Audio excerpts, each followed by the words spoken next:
politicians who are good on the radio, like Franklin Roosevelt, it quickly becomes a powerful tool for them, not only during campaigns, but once they're in the White House. Franklin Roosevelt uses the fireside chats on the radio to go over the heads of newspapers and newspaper editors who were still overwhelmingly Republican in the 1930s. He uses radio to go over their heads and go directly to the American people, to sell his programs, to promote the New Deal, to promote himself. And what Roosevelt realizes instinctively, because there were no political consultants at the time to advise him, was that the radio was a very different medium.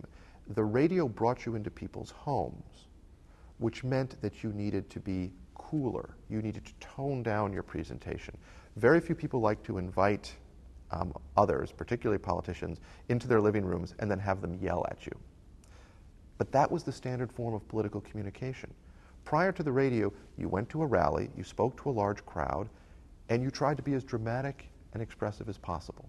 You tried to use dramatic arm gestures, you tried to speak very loudly and dramatically to get people's attention and keep it. Roosevelt instinctively knew that you had to be conversational on the radio because people were listening to you in their living rooms, and that's what they expected to hear in their living rooms. As I say, after the advent of radio, if you don't grasp that fact, and if you're not good at communicating conversationally, you won't succeed in American politics. In a sense, it's a preview of what television will do, where you have to learn not only to speak conversationally, but you need to look good on television as well. And so that's a whole other hurdle that politicians are going to have to overcome in subsequent decades.